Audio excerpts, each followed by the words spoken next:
qui nous suivez sur Activist TV, bienvenue dans votre émission Entretien avec. Aujourd'hui, nous recevons sur notre plateau M. Moussa Mara, ancien Premier ministre, homme politique, président du parti Élément aussi.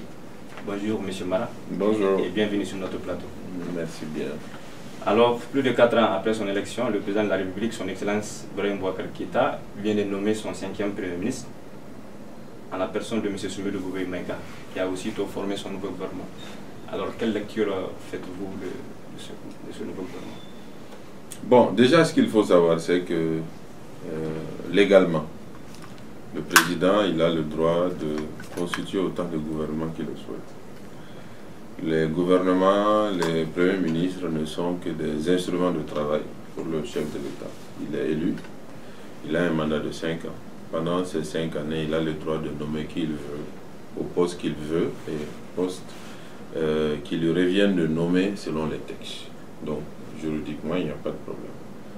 Maintenant, après, pour l'efficacité, il est clair que ça pose un problème. Mais si vous avez chaque année un nouveau Premier ministre, je pense que le rythme, c'est même maintenant 5 Premiers ministres, 4 ans, c'est même un peu moins qu'une année.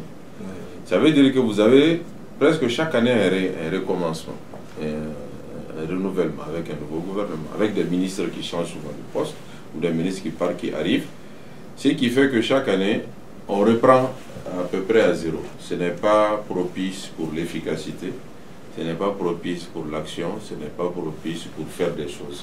Donc il est clair que l'instabilité gouvernementale, l'instabilité au niveau de la primature ne sont pas une bonne chose. Si on regarde certains pays voisins, je vais vous donner l'exemple de 2 pays souvent que nous prenons comme exemple dans notre zone, c'est-à-dire le Sénégal et la Côte d'Ivoire. Vous verrez que dans les 2 cas, nous avons des premiers ministres qui ont fait presque un mandat entier. Le cas du Premier ministre du Sénégal, c'est depuis 2014 qu'il est Premier ministre. Et le Premier ministre ivoirien qui date d'avant celui qui a été nommé, c'est-à-dire celui qui est vice-président actuellement, Daniel Kablan-Deka, il a fait presque un mandat, Premier ministre. Ça favorise la stabilité. Ça fait que les ministres ont le temps, le Premier ministre a le temps de s'imprégner des dossiers, de faire des plannings sur le long terme, de mettre en œuvre des initiatives. Ce qui veut dire et donc la stabilité est beaucoup plus propice à l'efficacité que l'instabilité. Ok.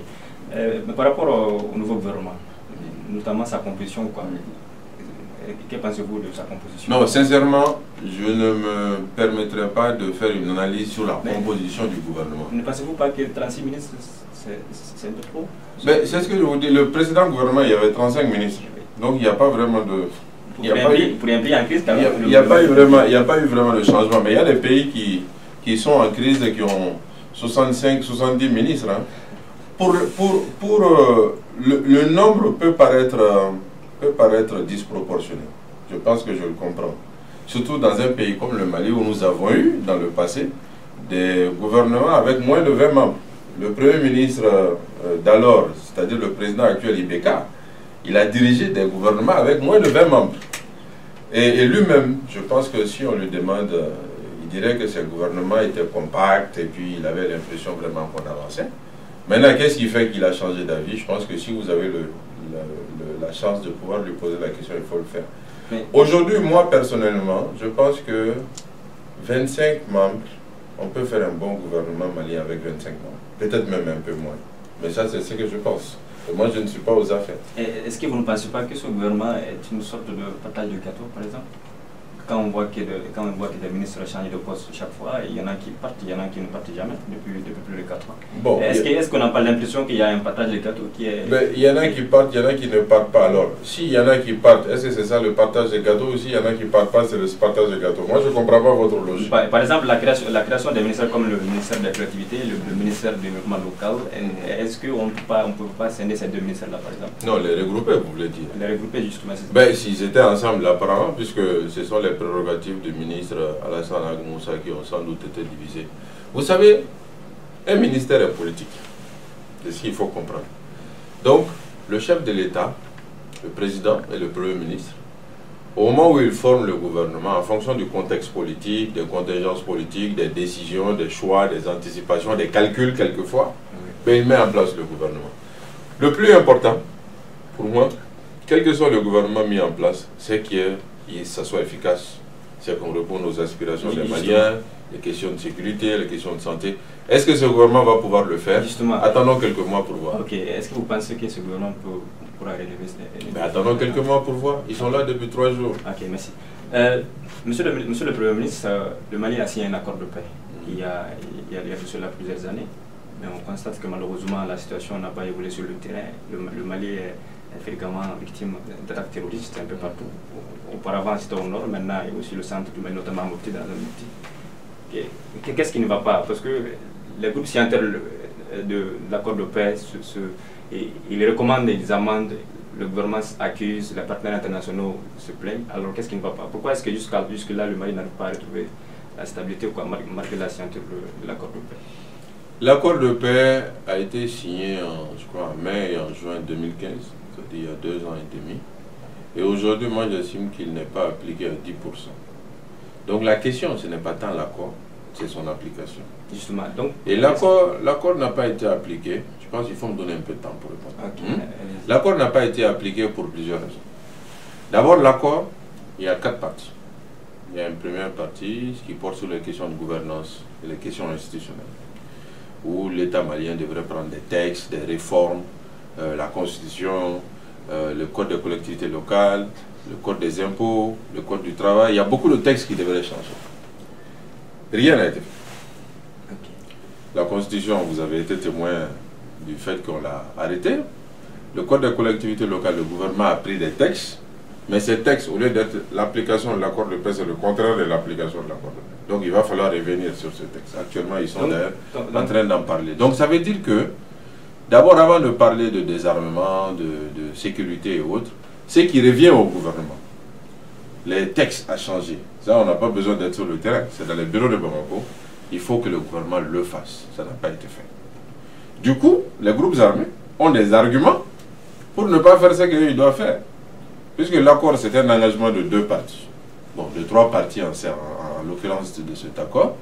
Le gouvernement doit faire des choses, les groupes armés doivent faire des choses. Si le gouvernement ne fait pas sa part, les groupes armés ont des alibis pour dire on ne désarme pas, on ne fait pas de patrouille commune, on ne s'engage pas dans certains processus ou autres. Je pense que c'est ce qui explique essentiellement que l'accord ne soit pas appliqué. Et justement, le désarmement par l'OSAN, pourquoi est-ce que jusque-là, on n'arrive pas à faire le désarmement une réalité? Je viens de vous expliquer. Qui était quand même Nous avons signé un accord, vous et moi. Moi, je dois faire quelque chose. Vous devez faire quelque chose. Moi, ce que je dois faire, je ne le fais pas. Vous, si vous êtes de mauvaise foi, vous pouvez dire, bon, comme vous avez dit que vous allez faire ça, vous ne l'avez pas fait. Moi aussi, ce que je dois faire, je ne le fais pas. Je pense que la meilleure manière que le gouvernement avait de mettre la pression sur les groupes armés et de les obliger soit à désarmer, soit à montrer leur mauvaise foi, c'était de faire sa part. Si le gouvernement avait fait sa part du travail, les groupes armés auraient eu aujourd'hui la pression de désarmer ou de montrer que non, ils ne sont pas pour la paix. En ce moment, je pense qu'on serait entré dans une autre phase. Mais tant que le gouvernement ne fait pas sa part des choses, il se prive lui-même de l'argument de dire que les groupes armés bloquent le processus de paix. Beaucoup de personnes voient dans l'accord de paix les aspects sécuritaires. Et c'est normal parce que c'est quand même une crise d'insécurité, un conflit. Mais les questions de gouvernance, les questions de réforme institutionnelle, les questions même de lutte contre la corruption, parce que l'accord de paix parle même de lutte contre la corruption, ces questions n'étant pas suffisamment traitées par le gouvernement, mais ceux qui doivent être dans les processus sécuritaires, ils ont les éléments pour dire qu'on n'y entre pas. Donc, les mois qui nous séparent de la fin du mandat du président, j'espère que le gouvernement actuel, sous l'égide du Premier ministre Maïga, que ce gouvernement va être plus dynamique dans la mise en œuvre de l'accord de paix. Mais personnellement, je suis quand même sceptique. Parce que ce qui n'a pas pu être fait en 2 ans et demi, je ne suis pas sûr qu'en quelques mois on pourra le faire. Mais on verra bien. Ok. Dans son message à la nation, le président Ibeka a laissé entendre que toutes les élections, notamment la présidentielle et les législatives, auront lieu dans le respect des délais constitutionnels. Qu'en dites-vous? Est-ce que vous y croyez quand on sait que l'insécurité est quand même grandissante? Oui. Lorsqu'on sait que les communales partielles et les régionales ont été déjà reportées au moins 2 fois. Plusieurs. Alors vous y croyez? J'y crois, mais j'espère que ça se fera. C'est-à-dire les élections présidentielles, on doit les tenir pour simplement éviter à notre pays une aventure. J'entends beaucoup de gens parler de transition. J'entends beaucoup de gens parler de vide constitutionnel. l'état dans lequel le Mali est aujourd'hui, on ne peut pas se permettre le luxe d'être dans un vide constitutionnel. Parce que là, c'est toutes sortes d'aventures qui sont... Justement, que proposez-vous de façon concrète, par exemple, en cas d'éventuel report, par exemple, de la présidentielle? Parce que c'est possible, hein, quand on sait je pense qu'il faut me laisser le temps de répondre, cher ami. Allez-y. D'abord, la première chose, les élections présidentielles, il faut les tenir. Je pars sur cette base. Parce que notre constitution ne prévoit rien dans un cas où le président arrive à la fin de son mandat, il n'y a pas de président élu. La constitution prévoit que le président il démissionne, il tombe malade, il décède, c'est-à-dire qu'il soit en incapacité définitive d'exercer sa fonction, le président de l'Assemblée nationale, tout ça c'est balisé. Mais le président arrive à la fin de son mandat, il n'y a pas de président élu, le président il est bien en forme, il est bien vivant, mais le mandat est terminé, la constitution ne prévoit rien. Quand on est dans un pays aussi fragile, où le gouvernement n'est pas populaire, où le président n'est pas populaire, ou en tout cas dans la capitale, je pense qu'on risque d'avoir des troubles. Et on risque d'aller dans tous les sens, peut-être un coup d'état militaire, peut-être... Bon, ça, il faut l'éviter. La meilleure manière de l'éviter, c'est d'organiser les présidentielles. Maintenant, la question qui se pose, c'est est-ce que les conditions sécuritaires permettent aujourd'hui, ou dans 6 ou 7 mois, d'organiser les présidentielles? Moi, je reviens en arrière sur les élections qui ont été reportées. Vous savez, ces élections ont été reportées, ce n'est pas pour des questions d'insécurité. Parce qu'en 2016, nous avons organisé des élections communales. Il était prévu des élections dans 703 communes. On les a réalisées dans 659. C'était en novembre 2016. Je crois que vous étiez là. Donc, ça veut dire que sur le plan sécuritaire, il y a peut-être 10% des Maliens qui aujourd'hui ne pourront pas voter si on organise des présidentielles. Peut-être. Ce n'est pas normal. Ce n'est pas normal, oui. Mais il y a eu des élections en 92, en 97, en 2002, où il y a eu plus de 10% des Maliens qui n'ont pas été en position de voter.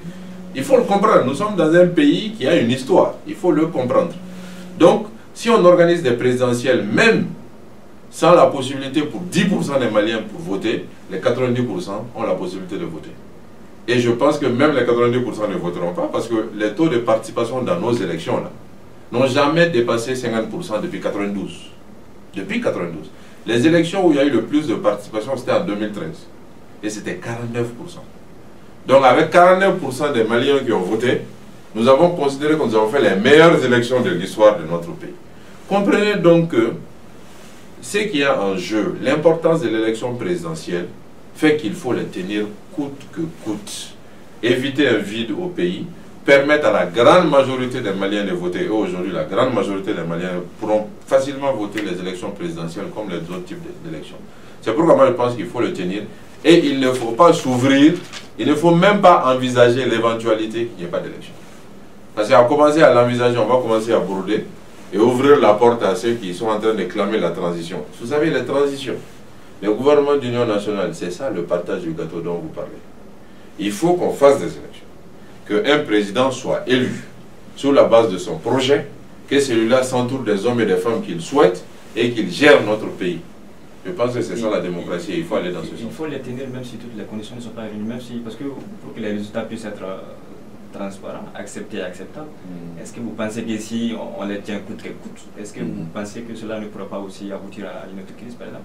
Ce que je dis aujourd'hui, moi je viens de Machina, de Nyono, de Koro, de Bankas, là où il n'y a des fois même pas de sous-préfet. Moi je peux vous dire aujourd'hui que même si on prend la région de Mopti, il y a peut-être 20% des habitants de la région de Mopti qui ne pourront pas voter si on organise des élections. C'est quelque chose, je l'ai dit. Oui. Mais je dis que de 92 à aujourd'hui, nous avons organisé des élections présidentielles où 49% des Maliens ont voté, au plus haut, en 2013, et nous avons applaudi. Donc il faut qu'au Mali, on puisse mettre les pieds à terre, qu'on puisse se regarder face à face et qu'on se dise la vérité. Des élections présidentielles, même imparfaites, même avec l'impossibilité pour 20% des électeurs de voter, valent toujours mieux qu'une transition mal montée, où tout le monde va vouloir être dans le gouvernement, où les gens vont se battre pour des postes, comme on l'a vu en 2012 ici, et où les gens vont se partager des responsabilités, précipitant encore le pays dans la crise. Moi, je préfère des élections présidentielles, même imparfaites, à une situation de vide juridique. Regardez l'Afghanistan, depuis 2003. L'Afghanistan est plus en guerre que le Mali. plus en guerre, 10 fois plus en guerre que le Mali. Vous avez des dizaines de morts tous les jours. Ce pays n'a jamais reporté une échéance électorale. On a toujours organisé des élections et les gouvernements continuent. Je pense qu'il faut qu'au Mali, on le comprenne. Sinon, si on ouvre un temps soit peu la porte en disant que oh, les conditions sécuritaires ne sont pas réunies, on ne peut pas organiser d'élections, ben on ne fera pas d'élections pendant 20 ans au Mali. Parce que chaque fois on se dira, ah, ben ici, dans cette zone, il y a peut-être 2% des populations qui ne pourront pas voter, donc on ne fait pas d'élections. Et vous aurez toujours des gens qui sont des spécialistes de l'instabilité, parce qu'ils cherchent des postes, ils ouvrent les possibilités à ça. Ne nous ouvrons pas à ça. Faisons des élections présidentielles, même pas faites. Essayons dans la mesure du possible de faire en sorte que le maximum de Maliens possible puissent voter, mais faisons les élections présidentielles et les élections législatives. Ok. Il y a 2 semaines, le budget de 2018 a été adopté, avec pour la première fois dans l'histoire du Mali, un budget programme. Alors, selon vous, qu'est-ce que cela peut apporter comme positif? Le principe du budget programme, c'est lier les ressources financières aux activités à mettre en œuvre et aux résultats à atteindre. Vous savez, dans notre pays, l'administration n'est pas vraiment orientée sur le résultat. L'administration est orientée sur les moyens. C'est-à-dire, chaque année, j'aurai tel nombre de véhicules, j'aurai tel nombre de fonctionnaires, j'aurai tel nombre d'argent pour travailler. Pour quel résultat, ce n'est pas mon affaire. Donc, pour une fois, on est en train de s'orienter vers la gestion axée sur le résultat. C'est comme ça qu'il faut comprendre la notion de programme. Et comme un programme, c'est sur plusieurs années, vous avez un système de budgétisation sur plusieurs années. Le principe est une bonne chose. Ça prendra du temps, parce qu'on n'a pas cette habitude. Les outils, il faut les adapter, il faut mettre en place des logiciels, il faut sans doute des hommes un peu plus compétents, il faut un système de contrôle beaucoup plus efficace, mais c'est dans la bonne direction. Après, il faut voir qu'est-ce qu'on en fait aussi. Mais vous ne trouvez pas un peu paradoxal que le budget ait connu une hausse ces dernières années, mais malgré tout cela, cela n'a pas tellement d'impact sur la population. Nous avons quand même une population quand même pauvre. Et les conditions sociales n'ont pas changé. Mais bien sûr. Voilà, selon vous, qu'est-ce qui explique cela? D'abord, le fait que nous ne soyons pas dans un système de gestion axé sur le résultat, ça fait qu'on donne les moyens. Les gens font ce qu'ils veulent des moyens. Ils ne justifient pas. On a tel résultat qu'on a atteint, il y a tel résultat qu'on a atteint. Ça fait que, bon, le résultat n'est pas impactant, le résultat n'est pas visible. Donc, la notion de budget programme permettra, parce qu'on commence de corriger ça. Mais au-delà de ça, ce qu'il faut comprendre, c'est que une ressource X allouée à un service et l'impact de ce service sur les populations, il y a souvent un décalage important. Pourquoi? Parce qu'il y a des détournements, parce qu'il y a de l'inefficacité, parce qu'il y a de l'incompétence. Les vrais problèmes de notre pays, c'est peut-être ça. Les questions de gouvernance, les questions de compétences, les questions de capacité d'orientation et puis les questions de contrôle citoyen, de vérification et de sanctions in fine. Je pense que quand on entrera dans une période où un franc alloué à la personne à laquelle ce franc est alloué doit être impactant sur le terrain, sur un citoyen lambda où cette personne soit sanctionnée, je pense qu'on commencera à voir le bout du tunnel. Mais ça, à mon avis, ça prendra du temps. Ok. Votre parti a suspendu sa participation à la convention de la majorité présidentielle. Okay, il y a de cela, je crois, un mois comme ça. Qu'est-ce qui a motivé cela? On n'a pas suspendu, on a arrêté. On a suspendu en juillet et on a arrêté en novembre. Ok, autant pour m'arrêter. Ce qui a motivé, c'est plusieurs raisons. La première raison, c'est que nous sommes dans une équipe. Quand on est dans la majorité, on est dans une équipe qui est au pouvoir. Et cette équipe qui est au pouvoir ne fait pas de résultats. Donc ce pourquoi nous sommes dans la majorité, c'est que le président, il agisse pour le changement pour lequel il a été élu. Manifestement, ce n'est pas le cas. Première raison. Deuxième raison, dans ce travail-là, la majorité n'arrive pas à orienter le président et à obtenir de lui les changements qu'il faut pour que la gouvernance soit effective. La majorité n'a pas d'impact. Elle n'est pas visible, elle n'est pas sensible. Deuxième raison. Troisième raison, nous-mêmes, au sein de cette majorité, nous avons plutôt été considérés comme des opposants à l'intérieur de la majorité pendant plusieurs années. Et il y a des illustrations précises. Quand il s'est agi de nous aider à retrouver le poste de député qu'on a perdu parce que notre député est décédé, la majorité, au lieu de nous aider, elle nous a plutôt combattus. Alors que nous, on a aidé d'autres pour récupérer leur poste. Et dernière raison, ça c'est le futur. Nous estimons que le changement qui est nécessaire pour le Mali aujourd'hui, la majorité actuelle n'est pas en mesure d'apporter ce changement. Donc, passé, pas très bon, présent, aléatoire, futur, impossible, on va ailleurs. D'accord, donc ce qui explique un peu le fait que vous avez arrêté votre participation à la COP. On a rompu définitivement les liens avec la majorité. Mais que reprochez-vous de façon concrète à la gouvernance actuelle du président Ibeka? Quand je dis le président, il a été élu pour apporter un changement qui n'a pas été apporté, tout est dedans. Je vous donne un exemple. Prenons l'éducation. Est-ce que vous avez l'impression, comme la plupart des Maliens, que le système éducatif de 2013 à 2017, où on est en début 2018, il s'est amélioré? Moi, je ne pense pas. Je pense que s'il ne s'est pas dégradé, il ne s'est pas amélioré. Est-ce que vous avez l'impression que la corruption a reculé? Moi, je n'ai pas l'impression. Si elle ne s'est pas développée, elle n'a pas reculé. La crise du Nord, on a commencé par ça. On était à une situation déterminée. Aujourd'hui, on est dans une situation déterminée. Je pense que ça ne s'est pas amélioré. Donc, ce pourquoi le chef de l'État a été élu n'a pas été atteint. Et la majorité, dans ce travail-là, n'a pas suffisamment attiré l'attention de l'exécutif pour opérer les changements qu'il faut, les orientations qu'il faut. Donc, la majorité n'a pas joué son rôle. Donc non seulement l'exécutif n'a pas atteint les résultats escomptés, mais la majorité qui devrait l'orienter, l'accompagner, le contrôler, le corriger, ne l'a pas fait. Donc ça, c'est deux raisons liées à la majorité. Troisième raison liée à l'élément par rapport à sa position dans la majorité. Et quatrième raison liée maintenant aux perspectives. Il faut quand même, ayant constaté un non-succès actuellement, il faut envisager autre chose pour le futur. Donc nous, on est dans la dynamique de autre chose pour le futur et nous estimons que la majorité ne peut pas porter ce projet, ne doit pas le porter. Okay. Il y a juste de cela une quinzaine de jours que l'ex-président Amadou Toumani Touré est rentré au pays. Et le président de la République, Ibeka, s'est personnellement impliqué afin qu'un ce retour-là soit possible. Qu'en dites-vous? C'est une bonne chose. Le Mali a une chance énorme d'avoir 4 anciens présidents à vie. Si vous regardez en Afrique, je ne pense pas qu'il y a beaucoup de pays qui ont 4 anciens présidents en vie.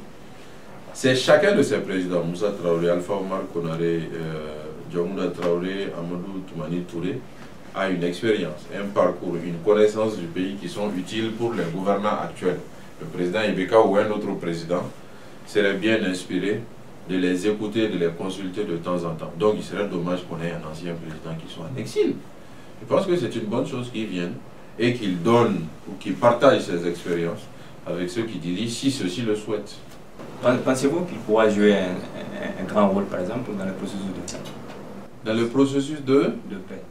Dans le processus de paix, je ne sais pas. Je sais que le président ATT est connu pour son esprit de rassemblement, sa volonté de mettre les gens ensemble, sa capacité à parler à tout le monde. Ça peut être utile ici ou là pour des discussions, rapprocher des points de vue. Comme il a dit qu'il est à la disposition de son pays, c'est aux gouvernants, actuels ou futurs, de voir quel rôle lui confier, comme quel rôle confier aux autres anciens présidents, qui ont aussi, à mon avis, des choses à apporter au Mali. Okay. Monsieur le Premier ministre, nous acheminons vers la fin de l'émission. Alors, un dernier mot? C'est de vous remercier. C'est de vous remercier pour l'occasion que vous me donnez, pour m'exprimer sur votre média, vous encourager dans cette direction. Aujourd'hui, les réseaux sociaux, Internet, c'est une grande importance. Vous êtes jeunes, vous êtes une équipe de jeunes. Je vous encourage. Le meilleur est sans doute à venir. La deuxième chose, c'est les vœux. On est, je crois, c'est le 5 janvier. Donc, c'est le premier jour de l'année 2018. C'est de souhaiter le meilleur pour l'ensemble de nos compatriotes et pour notre pays. Surtout en cette année qui va être compliquée. Vous l'avez dit, une année électorale avec plusieurs élections, normalement. C'est aussi des risques de tension, de tiraillement. Donc, souhaiter que vraiment le Mali passe cette année dans la paix, dans l'entente, et que les élections permettent que des personnes arrivent au pouvoir dans la paix, dans l'entente, dans l'harmonie, et que ces personnes, je l'espère en tout cas, puissent impulser un vrai changement, une vraie rupture en termes de gouvernance, en termes de relations avec les populations, en termes de redevabilité, parce que l'État doit se sentir redevable, les élites doivent se sentir redevables vis-à-vis des populations. Nous n'avons pas d'autre raison d'exister, nous les leaders, que satisfaire les besoins des populations. Il faut que nous ayons des leaders qui pensent ça et que les élections de cette année puissent permettre d'avoir ce type de leadership au pays. Donc c'est des vœux, c'est des souhaits, que Dieu nous aide. Merci beaucoup, Monsieur le Premier ministre, d'avoir répondu à nos questions. Merci. Mesdames et messieurs, ainsi prend fin cette émission. Merci de nous avoir suivis et à très bientôt pour d'autres émissions. Merci.